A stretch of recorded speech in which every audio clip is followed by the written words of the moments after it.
From today, schools in England will be offering free sanitary products for girls in both primary and secondary schools. It comes after 3 long years of campaigning by 20-year-old Amika George, who has been working to end period poverty. Amika George joins me now. It is so good to see you. Really Congratulations. Thank you. You little warrior. It's wonderful. It really is. So finally they've listened. Now, it's going to happen from today in England. We know that Scotland and Wales have got their own systems. Northern Ireland, there's little pockets of enlightenment, but it's not really joined up. What difference do you think this is going to make? I think it's going to make a huge difference. For the first time, schools can order in products in the same way that they order in toilet paper and everything else. Right. I think it's just finally sending a message that actually period products should be seen in the same category as toilet paper and soap. Exactly. Any boy can walk into any toilet and get everything he needs, so why can't girls have the same? The way that it will work is that it's an online portal, so schools have to order in the products that they need. OK. So I think the really essential thing is that schools raise as much awareness around it, make a really big deal of ordering the products, and that every single school, college, primary and secondary schools, both of them, should be signing up to the scheme and taking advantage of the fact that this is a huge opportunity to end period poverty. Absolutely, because this is, as you've said before, we've talked about this before, this is stopping, because young women don't have access to sanitary products, it's stopping them from going to school. Exactly. It's affecting their education, affecting their lives. Yeah, so research has found that 1 in 10 girls has struggled to afford the products,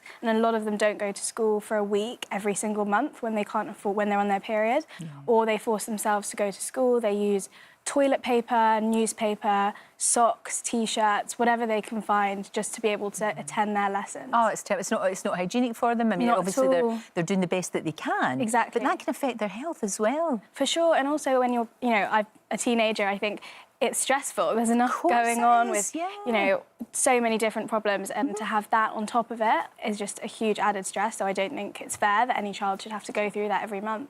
What I think is great about you talking about this is the fact that there is a stigma. We cannot ignore the fact there is a stigma around periods, which is daft. Yeah. And that's one of the things that you're working very hard to say, for goodness sake, it's totally natural. Exactly. Why do we get all embarrassed and silly about it? I know. I mean, I've always, from a young age, just kind of assumed that when I get my period, I shouldn't really tell many people. I should slip tampons up my sleeve, or whenever my friends ask me if I have a product, they'll kind of lower their voice and whisper. Yeah, whispering. Yeah, I mean, I've heard from women who said that they'll be sitting in an office and email each other to ask whether you have a spare tampon because you just don't want to talk about it out loud. But when you start to think about the fact that it is just a normal process, it doesn't make any sense that we've kind of stigmatised it and made it a taboo. And I think it's changing now. There's a lot of very kind of conscious efforts to talk about your period and make sure that boys and men and anyone who doesn't have a period is included in that conversation too. That's really important, isn't it? It absolutely is. But it's thanks to campaigns like yours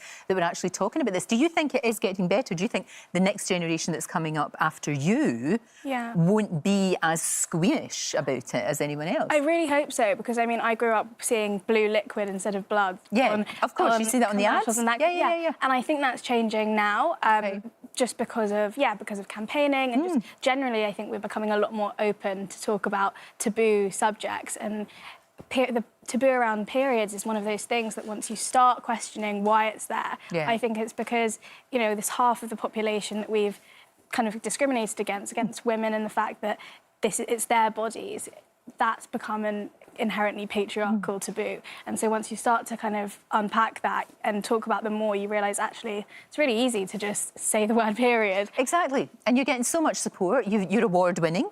You won an award. Bill and Melinda Gates. Doesn't get much better than that. That's fantastic. Ed Sheeran's on board. You've met him. Yeah. I mean, this is the thing. This is what there he is.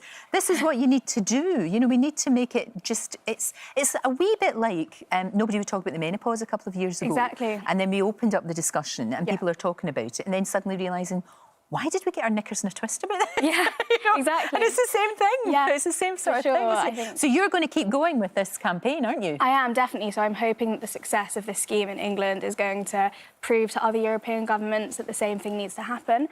Before the government made the pledge, we launched a legal campaign and said that the government has a legal obligation under the Equality Act to provide the products for free. So we're going to see if we can do something similar on a European-wide level and encourage other countries across the world to do the same, because obviously period poverty isn't exclusive to the UK. way No, indeed. it's happening across the world. It And is. yeah, it needs to end. Absolutely, it does. You know, I told you this before, but I really want you to be a politician. I really do. I know you're at university just now. You've got your studies as well as this campaign. I don't know how you managed to do it. Yeah, it's a bit of a struggle. But we need young women like you. We really do. I think you're absolutely fantastic. I salute you. Thank you so much. Thank you for everything that you're doing. You. Thank you so much. Thank Great you. to see you.